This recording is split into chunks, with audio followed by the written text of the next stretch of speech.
Guys இன்னைக்கு எபிசோட்கான முதல் promo பார்க்கும்போது 2026 பிறந்துருச்சு. ஸோ சூப்பரான ஒரு செலிப்ரேஷன் மோடோட இந்த முதல் ப்ரோமோ ஆரம்பிப்பானுங்கன்னு பார்த்தா திருப்பி இந்த லவ் கண்டென்ட்லேருந்து ஆரம்பிக்கிறானுங்க. இது ஆல்ரெடி செத்து போச்சுடா, இது ஏன்டா திருப்பி கொண்டு வரீங்க அப்படின்ற மாதிரி தான் இருக்கு. ஆனால் இந்த வாட்டி கமருதீன் வந்து புதுசாக ஒன்று ட்ரை பண்ணுறா. அப்படி அதாவது மன்னிப்பு, காலில் விழுந்து லிட்டரலாக மன்னிப்பு கேட்குற விஷயத்தை தான் ட்ரை பண்ணிட்டு இருக்காரு. ஆல்ரெடி நேற்று நைட்டே ஒரு சம்பவம் நடந்தது.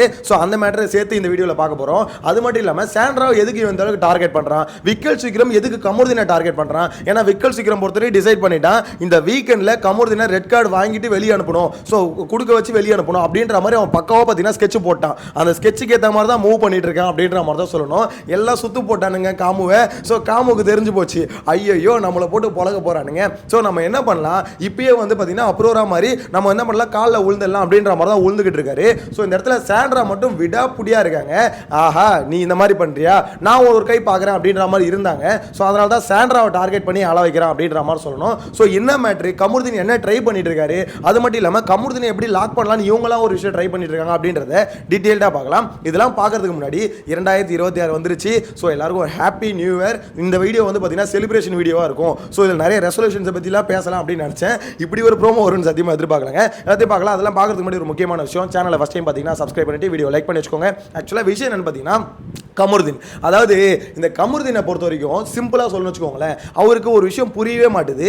அதாவது அவர் பண்ண லவ் கண்டென்ட் சுத்தமாக அது ஃபெயிலியர், அது ஒர்க் அவுட்டே ஆகலை. அது பார்வதிக்கும் இது பேக் ஃபயர் ஆயிடுச்சு, இவனுக்கும் பேக் ஃபயர் ஆயிடுச்சுன்னு வச்சுக்கோங்களேன். ஸோ அது தெரிஞ்சதுக்கப்புறம் ரெண்டு பேரும் சரி ஓகே பிரிஞ்சுட்டாங்க, நார்மலாக பிரிஞ்சா ஓகே. ஆனால் ரெண்டும் அடிச்சுக்கிட்டு ரொம்ப மட்டமாக அடிச்சுக்கிட்டு இவ்வளோ நாள் பார்த்தீங்கன்னா இந்த மாதிரி ஒரு கப்புள்ஸ் டாக்ஸிக் கப்புள்ஸாக பார்க்கவே முடியாதுடா அப்படின்ற லெவலுக்கு ரெண்டும் அடிச்சுக்கிச்சிங்களா. உண்மை தானே, நம்ம எல்லாரும் பார்த்து தானே. ஸோ எல்லாம் பண்ணிட்டு இப்போ கமருதீன் என்ன ட்ரை பண்ணுறேன்னா அப்பாலஜி கேட்க போறாரு. நேற்று நைட்டு காலில் வந்து என் மூஞ்சில நீ காரி கூட துப்பிக்கோ, ஆனால் தயவு செஞ்சு என்ன மன்னிச்சிரு, அதாவது என்ன வேணா பண்ணிக்கோ, என்ன தயவு செஞ்சு மன்னிச்சிரு அப்படின்ற மாதிரி லிட்டரலாக காலில் உள்றாங்க. அவன் எனக்கு அதை பார்க்கும்போது டேய் கமருதீன் நீ இவ்வளோ பண்ணுறது எதுக்கு. ஆக்சுவலாக பார்வதி வந்து பார்த்தீங்கன்னா ஸ்டார்டிங்கில் கொஞ்சம் அப்படி தான் இருந்தாங்க, அதெல்லாம் பண்ண முடியாது என்ன பண்ணுற நீ அப்படின்ற மாதிரி தான். என்ன இந்த அளவுக்கு அசிங்க பத்திரி உன் கூட பழகினா தானே என்ன இந்த அளவுக்கு இவ்வளோ வார்த்தைகளை நீ பேசுவோம் அப்படின்ற மாதிரிலாம் கேட்குறாங்க. அதுக்கப்புறம் கொஞ்சம் கொஞ்சமாக பார்த்தீங்கன்னா கமருதீன் கெஞ்ச அவங்களும் கொஞ்சம் கன்வின்ஸ் ஆகிற மாதிரி தான் இருக்குது. ஸோ காலையில் திருப்பி பஞ்சாயத்து ஆரம்பிக்குது. இந்த இடத்துல சாண்ட்ராவை எதுக்கு கமருதீன் டார்கெட் பண்ணுறான்னா, சாண்ட்ரா விடாப்பிடியாக இருக்காங்க. பார்வதியே இவனை மன்னிச்சு ஏற்றுக்கிட்டாலும் சாண்ட்ரா வந்து விட மாட்டாங்க. சாண்ட்ரா பொறுத்த வரைக்கும் இவன் இவ்வளோ டாக்ஸிக்காக இப்படி பிஹேவ் பண்ணிட்டான், இவெல்லாம் உன் லைஃப்பில் தேவையே இல்லை. இது இங்கேன்னு இல்லை வெளியே கூட அவன் மேலே ஒரு சின்ன அபிப்பிராயம் அப்படி ஒரு எண்ணம் இருந்தால் அதை குழி தோண்டி புதைச்சிரு அப்படின்ற மாதிரி சாண்ட்ரா வந்து பார்த்தீங்கன்னா பல இடத்துல பார்வதிகிட்ட சொல்லியிருக்காங்க. ஸோ திருப்பியும் பார்த்தீங்கன்னா பார்வதியோ கமருதீனோ சாண்ட்ரா ஆப்வியஸாக சாண்ட்ராக்கு பிடிக்கல.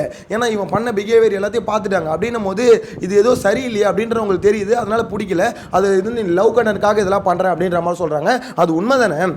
பார்வதியும் சரி கமருதீனும் சரி ரெண்டுமே லவ் கண்டென்ட்காக தான் அதெல்லாம் பண்ணாங்க. ஸோ அப்படி பண்ண விஷயம் வந்து பார்த்தீங்கன்னா எக்ஸ்போஸ் ஆயிடுச்சு. ஓகே மக்களுக்கு யாருக்குமே பார்த்தீங்கன்னா அது பிடிக்கல அப்படின்றது அவங்களுக்கு தெரிஞ்சு போச்சு. தெரிஞ்சதுக்கப்புறம் நார்மலாக பிரிஞ்சிருந்தா கூட பரவாயில்ல. ஆனால் கமருதீன் இப்போ ட்ரை பண்ணிட்டு இருக்காருல்ல, ரொம்ப மட்டமான விஷயத்தை ட்ரை பண்ணிட்டு இருக்காரு அப்படின்ற மாதிரி தான் சொல்லணும். டேய் யாரா நீனு, எப்போ பார்த்தாலும் சண்டை போடுறது சேர்றது, சண்டை போடுறது சேர்றது, இன்னுமா சீசனே முடிய போகுது இப்பயுமா அந்த கண்டென்ட்டை நீ ட்ரை பண்ணுற அப்படின்ற மாதிரி தான் இருக்கு. டே ரீல் அந்த போய் பல மாதம் ஆகுதுடா, இன்னும் நீ படம் ஓட்டிட்டு இருக்கிய அப்படின்ற மாதிரி தான் சொல்ல தோணுது. ஸோ இதுக்கு நடுவில் விக்கல் சீக்கிரம் வராரு. அவங்க அதாவது சாண்ட்ராங்க மட்டும் பிடிக்கல, எனக்குமே பிடிக்கல, எங்களுக்குமே பிடிக்கல. நீங்கள் ரெண்டு பேரும் ஒன்றா பேசுறது வைக்கிறது, ஏன்னா நீ வந்து எப்போ எப்படி ரியாக்ட் பண்ணுவேன்னு தெரியல அப்படின்னு நம்ம சொல்கிறாங்க. இல்லை மச்சான் அவங்க லவ் கண்டென்ட் அது இதுன்னு சொல்கிறாங்க, எதை வச்சு நீங்கள் லவ் கண்டென்ட்னு சொல்கிறீங்க அப்படின்ற மாதிரி கேட்குற, அதுக்கு பதில் சொல்ல மாட்டாங்க. அப்போ அவங்க பண்ணுறது எல்லாம் கரெக்டா, அவங்க எல்லாம் உத்தமங்களா, அவங்க வந்து பார்த்தீங்கன்னா இந்த மாதிரி அதை பண்ணாங்க இதை பண்ணாங்க அப்படின்ற மாதிரி அவங்க மேலே பாயிண்ட் எடுத்து வைக்கிறான்.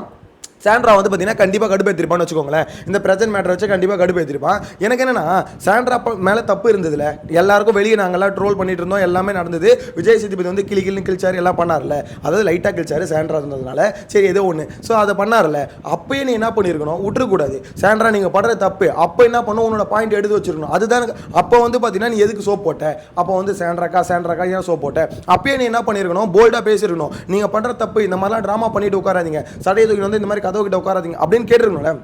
அப்போ எதுவுமே கேட்கல. அப்போ ஃபுல் அண்ட் ஃபுல் என்ன பண்ணிட்டானுங்க, இந்த விஷயத்துக்குள்ளேயே போல, அதாவது இந்த மாதிரி ஒரு ட்ராமா ஒரு கிரியேட் ஆகுது, இதை வந்து பார்த்தீங்கன்னா ஸ்டாப் பண்ணும் அப்படின்ற ஒரு விஷயத்துக்குள்ளேயே அவன் போல அவன் வந்து பார்த்தீங்கன்னா ஒதுங்கி இருந்து வேடிக்கை பார்த்தான். ஓகே சாண்ட்ரா என்னமோ பண்ணுறாங்க பண்ணிக்கிட்டு போடும் அப்படின்ற மாதிரி ஃபுல் அண்ட் ஃபுல் இந்த மைண்ட் செட்டில் அவன் பார்த்துட்டு இருந்தான். ஆனால் ஒரு கட்டத்துக்கு மேலே என்ன ஆயிடுச்சுன்னா, ஓகே இப்போ வந்து சாண்ட்ரா நமக்குள்ளே இன்வால்வ் ஆகுறாங்க, நம்மளை போட்டு அடிக்கிறாங்க. இப்போ கமருதீனை பொறுத்தவரைக்கும் எப்பவுமே அப்படிதாங்க, அவனை வந்து எப்போ யார் டார்கெட் பண்ணுறாங்களோ அப்போ டிசைட் பண்ணுறான் நம்ம இவங்களை திருப்பி அடிக்கணும். ஸோ அவங்களோட பாயிண்ட் எல்லாத்தையும், அதாவது அவங்களுக்குள்ள பேசியிருப்பாங்களே அந்த பாயிண்ட் எல்லாத்தையும் எடுத்து திருப்பி அப்போ தான் போடுவோம். பார்வதி அப்படி தான் அடிக்கிறான், அரோராவை அப்படி தான் அடிக்கிறான். எனக்கு அதெல்லாம் பார்க்கும்போது டே கமருதீன் நீ பண்ணுறது ஆக்சுவலாக நீயே யோசிச்சு பாரு நல்லா இருக்கா அப்படின்ற மாதிரி தான் கேட்க தோணுது. ஏன்னா உன் கூட இருந்து ஒருத்தவங்க பேசுகிறாங்க வைக்கிறாங்க, அந்த பாயிண்ட் எடுத்து நீ அப்பயே தப்புன்னா அப்பயே கேட்கணும். ஆனால் அது எல்லாத்தையும் எடுத்து வச்சுக்கிட்டு சேர்த்து வச்சுக்கிட்டு எப்போ நம்மளுக்கு அகேன்ஸ்டாக அவங்க மாறுறாங்களோ அப்போ எல்லாத்தையும் தூக்கி போடுறேன்னா நீ கேரக்டராகவே எவ்வளோ நல்லா இல்லை அப்படின்ற மாதிரி தான் சொல்ல தோணுது. இதுக்கு வேற முட்டு கொடுக்குறானுங்க. டே கமருதீன் ஃபேன்ஸ் திருப்பி திருப்பி சொல்கிறேன், அதை பண்ணாதீங்கடா. அவன் கேரக்டராகவே கொஞ்சம் ஒரு மாதிரி இருக்கான்டா, நல்லா இல்லைடா. அவன் அது ஆக்சுவலாக இந்த மாதிரி ஒரு பர்சனை நீங்கள் சப்போர்ட் பண்ணுறீங்கன்னா அப்போ எந்த அளவுக்கு டாக்ஸிக்கை வந்து நீங்கள் ஊக்குவிக்கிறீங்க அப்படின்ற மாதிரி தான் சொல்லணும். இதே தான் பார்வதிக்கும் நம்ம சொன்னோம். பார்வதி வந்து பண்ணுறதுல கேமர் ஓஜி கேமர்னு ஒரு பக்கம் பிஆர்டி முட்டு கொடுப்பானுங்க, அது வேறு விஷயம். இருந்தாலும் அந்த மாதிரி ஒரு ஆட்டிடியூட் இருக்க ஒரு கேரக்டர் நீங்கள் எப்படி அக்செப்ட் பண்ணுறீங்க, அது எப்படி கேமர்னு ஒரு இது மாஸ்க்கை போட்டு மறைக்கிறீங்க அப்படின்னு நம்ம சொல்லிட்டு இருந்தோம்ல, அதே தான் கமருதீனுக்கும். இவன் வந்து பார்த்தீங்கன்னா ஒன்றும் தெரியாத வெகுலி மக்ருதீன், இவன் வந்து மக்கு, அதனால் இவனை வந்து மன்னிச்சிடலாம் அப்படின்ற மாதிரி இந்த ஒரு மாஸ்க்கை போட்டு மறைக்கிறாங்க. கமருதீன் அவ்வளோ மக்களாம் இல்லைங்க, ரொம்ப தெளிவு, ரொம்ப தெளிவு. அவன் வந்து பார்த்தீங்கன்னா இது எல்லாமே ஒரு கண்டென்ட்டுக்காக தான் பண்ணிட்டு இருக்கான். தன்னை சுற்றி ஒரு கண்டென்ட்டை நீங்கள் யோசிச்சு பாருங்க, லாஸ்ட் ஒரு வாரமாக தன்னை சுற்றி ஒரு கண்டென்ட்டை கிரியேட் பண்ணிக்கிட்டே இருக்கான், ஒரு ட்ராமா ஒன்று பண்ணிக்கிட்டே இருக்கான். ஸோ இது வந்து பார்த்தீங்கன்னா அவன் தெரியாமலாம் பண்ணல, அவ்வளோ மூளை இல்லாத மக்களாக இல்லை. நம்ம கூட ஸ்டார்டிங்கில் அப்படி தான் நினச்சிட்டு இருந்தோம். ஆனால் அவனோட ஹிஸ்ட்ரி எடுத்து பார்த்தா இது ஒரு பேட்டர்னாக ஃபாலோ பண்ணிட்டு இருக்கான். சேர்றது சண்டை போடுறது, சேர்றது சண்டை போடுறது, அரோரா கூட சேர்றது சண்டை போடுறது, பார்வதி கூட சேர்றது சண்டை போடுறது. ஸோ யோசிச்சு பாருங்க, அது ஒரு பேட்டர்னாக ரிப்பீட் ஆகிட்டே இருக்கு. ஃபினாலே வீக் கிட்ட வந்துச்சு, இப்பயும் பார்த்தீங்கன்னா அந்த பேட்டர்னை ஃபாலோ பண்ணிட்டு இருக்கான். ஏன்னா நம்ம எப்பயுமே பார்த்துருக்க மாட்டோம் இந்த செலிப்ரேஷன் நியூ இயர் அந்த மாதிரி டேயில் வந்து பார்த்தீங்கன்னா பெருசாக சண்டை வராது.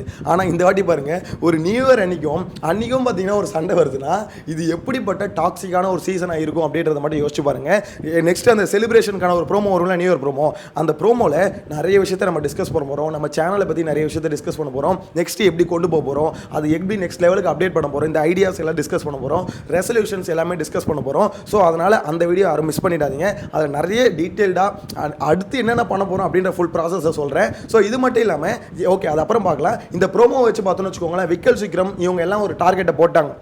இவன் மேலே இருக்க தப்பு, இவன் இவ்வளோ அக்ரெசிவாக இது பண்ணுறான், எங்களுக்கே பயமாக இருக்குது. ஸோ வீக்கெண்டில் இந்த பாயிண்ட் எல்லாத்தையும் எடுத்து வச்சு விஜய் சேதுபதி கிட்ட வந்து சொல்லணும், சார் அவன் இருக்கிறது வந்து எங்களுக்கு பயமாக இருக்குது சார், இந்த மாதிரிலாம் பண்ணுறது பயமாக இருக்குது சார் அப்படின்ற மாதிரி சொல்லி அவனுக்கு ரெட் கார்டு வாங்கி கொடுக்கணும் அப்படின்ற ஒரு ஸ்கெட்சை வந்து விக்கல்ஸ் போட்டாங்க. எனக்கு கிளியராக தெரியுது விக்கல்ஸ் ஒரு ஸ்கெட்ச் ஒன்று ட்ரா பண்ணிட்டான், அதில் வந்து பார்த்தீங்கன்னா ப்ளே பண்ண நினைக்கிறான். இப்போ பார்வதி அதனால தான் நேற்றே கூப்பிட்டு சொல்லியிருப்பான், இந்த பாரு உனக்கோசம் நான் நின்ட்டோம், திருப்பி போய் சேர்ந்தன்னு வச்சுக்கோ அது நல்லா இருக்காது, ஸோ அதை திருப்பி பண்ணாத நீ அப்படின்னு நம்ம நேற்றே அதனால தான் கூப்பிட்டு சொன்னான். ஸோ எனக்கு தெரிஞ்சு விக்கெட்ஸ் பயங்கரமான ஸ்கெட்ச் போட்டு வச்சிருக்கான், வீக்கெண்டில் காமோ போட்டு கும்மு போகிறான் அப்படின்ற மாதிரி தான் சொல்ல தோணுது.